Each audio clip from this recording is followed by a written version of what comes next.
नमस्कार दोस्तों, स्वागत है आप सभी का आपके अपने यूट्यूब चैनल इंस्टेंट रिएक्शन में। तो आज हम जानने जा रहे हैं राम मंदिर की जो प्राण प्रतिष्ठा हो रही है 22 जनवरी को, उसमें शंकराचार्य जो है वो नहीं जा रहे हैं। तो शंकराचार्य कितने होते हैं? चारों दिशाओं के, मतलब उत्तर दक्षिण पूर्व पश्चिम सभी के अलग अलग शंकराचार्य हैं। तो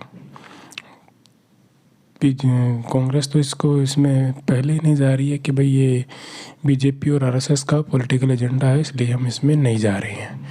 तो शंकराचार्य जी का हिंदू धर्म में क्या स्थान है, जो मतलब हम कंपैरिजन कर सकते हैं कि जो क्रिश्चियनों में जो पोप होते हैं और मुस्लिम धर्म में जो खलीफा होता है वही स्थान शंकराचार्य जी का। तो ऐसा बिल्कुल भी नहीं है। शंकराचार्य जी हिंदू धर्म में 4 है, जबकि मुस्लिम धर्म में पोप है। जबकि मुस्लिम धर्म में खलीफा एक ही और क्रिश्चियन में पोप भी एक ही होता है। जबकि शंकराचार्य जी चारों दिशाओं के 4 है।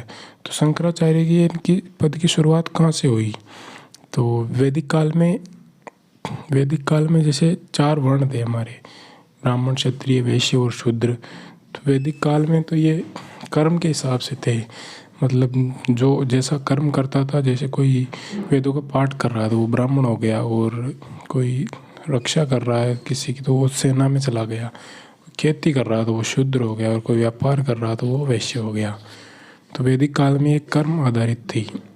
तो उत्तर वैदिक काल में जो है ये जन्म आधारित हो गई, और उसी समय हिंदू धर्म में अलग अलग कुरीतियाँ भी आ गई, जैसे बलि प्रथा हो गई और सती प्रथा हो गई। ये उसी समय बौद्ध धर्म और जैन धर्म ने मतलब हिंदुस्तान में मतलब अपना उत्थान किया।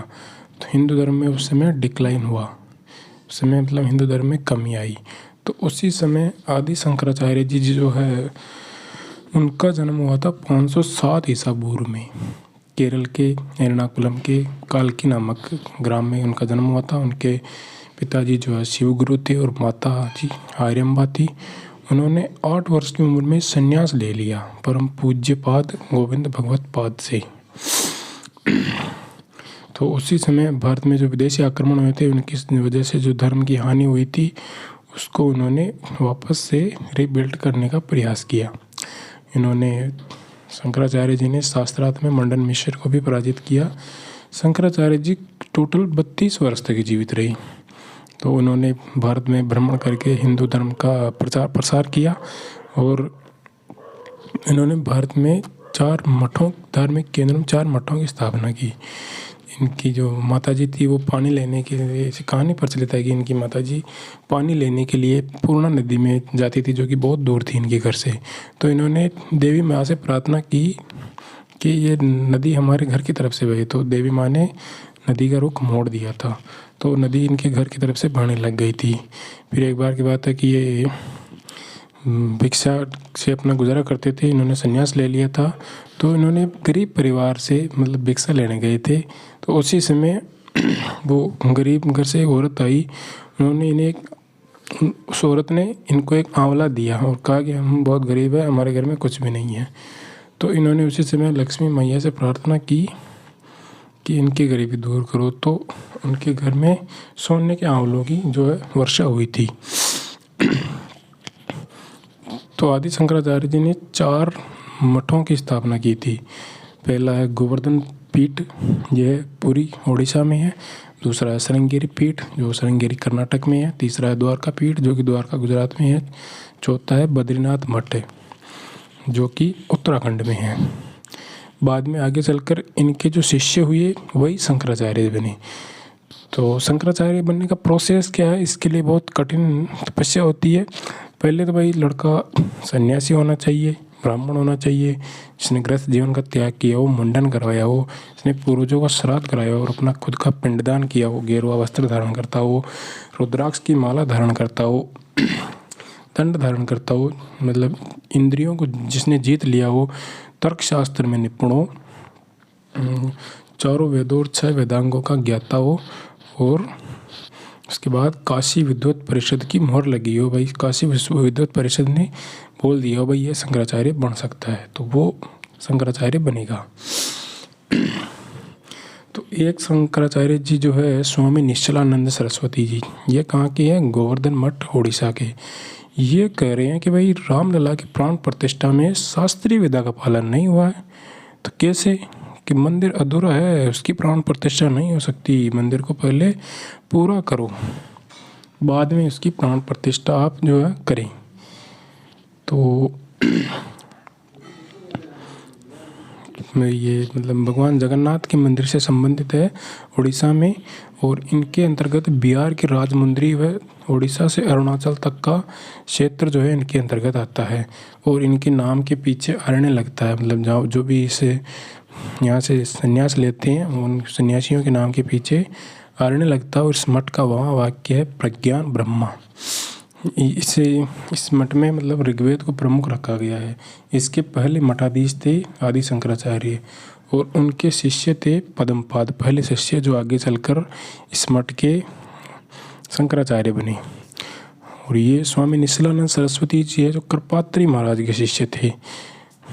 करपात्री महाराज वही जिन्होंने कहा था कि उस समय मतलब भारत में दलितों को मंदिरों में प्रवेश दिया गया था, तो वो बोले कि भाई इनको प्रवेश नहीं मिलना चाहिए। और ये कह रहे हैं कि वहाँ मोदी जी आएंगे, मूर्ति को हाथ लगाएंगे, पूजा करेंगे और मैं वहाँ खड़ा खड़ा ताली बजाऊंगा। तो ये इनके संघ के साथ भी अच्छे रिश्ते नहीं है। और मोहन भागवत जी के बारे में इन्होंने टिप्पणियाँ की हैं। तो दूसरी पीठ है श्रृंगेरी शारदा पीठ। कहाँ है? रामेश्वरम कर्नाटक में। दक्षिण भारत की प्रमुख पीठ है। इस मठ के सन्यासियों के नाम के पीछे जो है सरस्वती, भारती, पुरी आदि जो है लगता है। इनका महावाक्य है अहम ब्रह्मास्मि। इस मठ के तहत यजुर्वेद को रखा गया है। इसके फर्स्ट मठाधीश थे आचार्य सुरेश्वर। इन्होंने अपना समर्थन पत्र जारी कर दिया राम मंदिर के पक्ष में कि भाई सभी जो भी भक्त आस्तिक है, जो भगवान श्री राम को मानते हैं, उनको उनकी प्राण प्रतिष्ठा में जाना चाहिए। परंतु ये खुद जो है वो नहीं जा रहे हैं। तीसरी पीठ है शारदा मठ, जो कहाँ है? द्वारका, गुजरात में। यहाँ के सन्यासियों के नाम के पीछे जो है तीर्थ लगता है और आश्रम संप्रदाय लगाया जाता है। इस मठ का महावाक्य है तत्वमसि। इन्होंने भी अपना संदेश जो है जारी कर रखा है, भाई सभी राम भक्त जो है प्राण प्रतिष्ठा में जाएं। और इसमें सामवेद प्रमुख है, इसके अंतर्गत रखा गया है। चौथा है ज्योतिर्मठ, जो बद्रिकाश्रम उत्तराखंड में है। इसकी स्थापना 8वीं सदी में आदि शंकराचार्य ने की थी। इसमें दीक्षा लेने वाले सन्यासियों के नाम के पीछे गिरि, पर्वत व सागर लगता है। यहाँ का महावाक्य है अवमारमा ब्रह्मा। इसमें अथर्ववेद को प्रमुख रखा गया है। और यहाँ ये है जो स्वामी अभिमुक्तेश्वरानंद सरस्वती है। ये बोल रहे हैं कि भाई हमें तो इनविटेशन नहीं मिला, हम कैसे जाएं वहाँ। और इन्होंने भी यही कहा कि भाई मंदिर अभी पूरा नहीं हुआ है, तो इसमें प्राण प्रतिष्ठा आप जो है नहीं कर सकते थे। अभी जो है गर्भगृह ही बना और फर्स्ट फ्लोर ही बना है, तो अभी 2 मंजिल और बनेगी बाद में, तो आप उसको पूरा होने के बाद में करना। तो उसी समय लोग पुराना इतिहास खोज रहे कि भाई सोमनाथ मंदिर है वो भी तो 1951 में पूरा कहाँ बना था। जो 17 बार मुस्लिम आक्रामताओं ने सोमनाथ के मंदिर को तोड़ा था।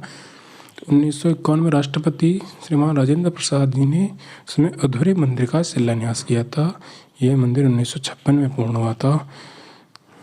तो ये उस समय भी इस मंदिर का शिलान्यास जो है वो किया गया था, तो इसका क्यों नहीं हो सकता। तो इनके मतलब ये भी उंगलियां उठ रही है शंकराचार्य पर भी। कई वे मुस्लिम आक्रांता जिस समय आए थे उस समय ये तटस्थ रहे थे, उनका विरोध नहीं किया था, लोगों को जागरूक नहीं किया उसके बारे में। इसीलिए जो है ये मुस्लिम धर्म इतना भारत में जो है फैला। तो ये चल रहा है दोस्तों ताज़ा विवाद शंकराचार्य जी का। और आप हमारे चैनल को लाइक करें, शेयर करें, सब्सक्राइब करें और देखते रहें। धन्यवाद।